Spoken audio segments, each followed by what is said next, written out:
Young people in this country are almost inoculated with it from birth.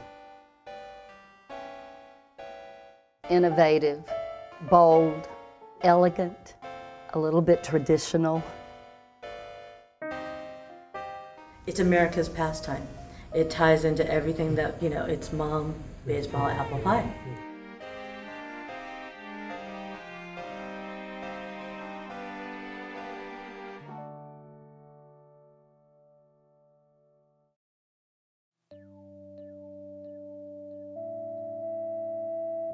My name is Linda Peak Schacht.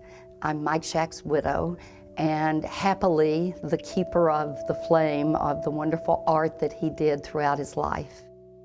Mike was always creating, even when he was a corporate executive, but the turning point for him came around the time that he was 50 years old. He picked up a Sports Illustrated magazine and started sketching from it and decided, I kind of like this. So he immediately turned all of his creative attention to the baseball genre, particularly to the heroes and legends of his childhood.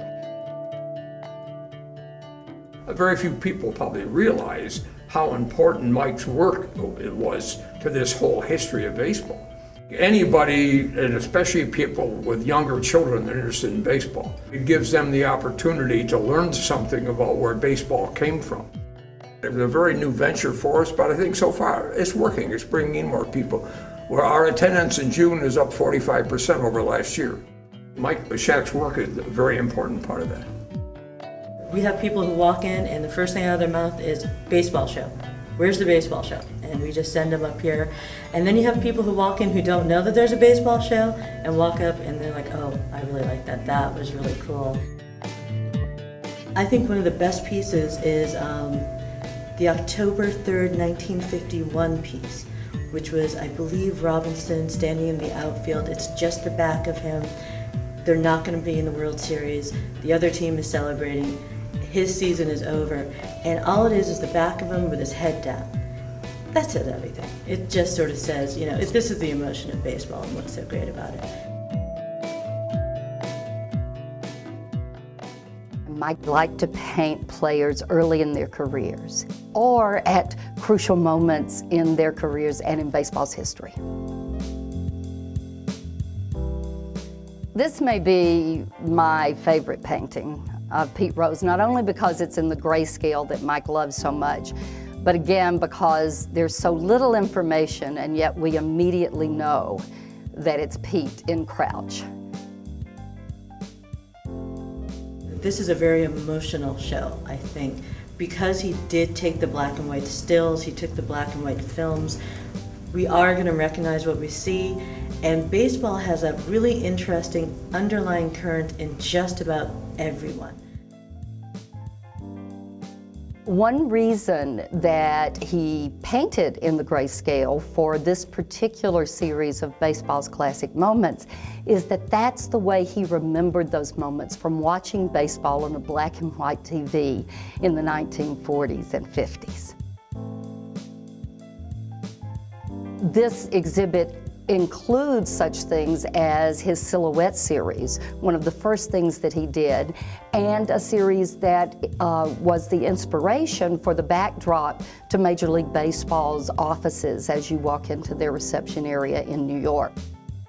With his baseball card stuff, I mean, a lot of kids certainly, I can't remember growing up and kids trading baseball cards. I mean, that was a big thing. Like some of these pictures, of Williams and Ruth and so on, portray just what they look like. Some of his homage work, I think, is really neat because it says something about the player and what they did and what their history was and so on. And I think that's what makes the exhibit much more interesting than just a group of portraits. Whenever I heard Mike chuckle down in his studio, I knew that he'd come up with a new baseball homage. An homage to Art World Masters. And he couldn't wait to show whoever was in the studio at that point the idea that he had come up with to help educate people about Art World Masters at the same time that he engaged them through baseball.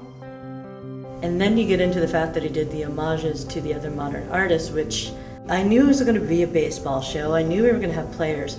But to walk in and see him do the Bathing Beauty of Roy Lichtenstein and just throw a baseball glove on it, I thought was brilliant.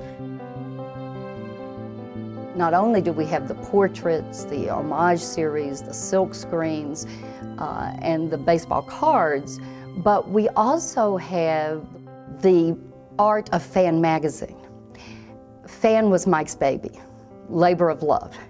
He refused to use a computer to do it, even when computers were available. He did it all the layout by hand.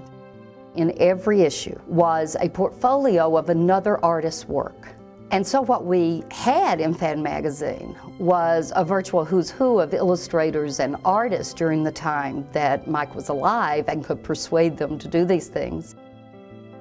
One of the things we're most pleased about are the sketches that Mike made in the year before he died for a mural of the first induction of the Hall of Fame. Because these are just his sketches, they show a window into the way that he worked, while at the same time being beautiful in their sepia tones and capturing these players later in life.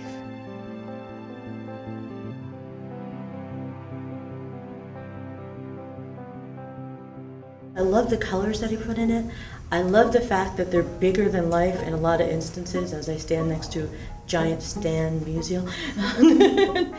And you just remember it. You'll remember the feeling, you'll remember rooting for these people. And I think when I started hanging the show, that's the first thing I said is, people are gonna walk out of here happy.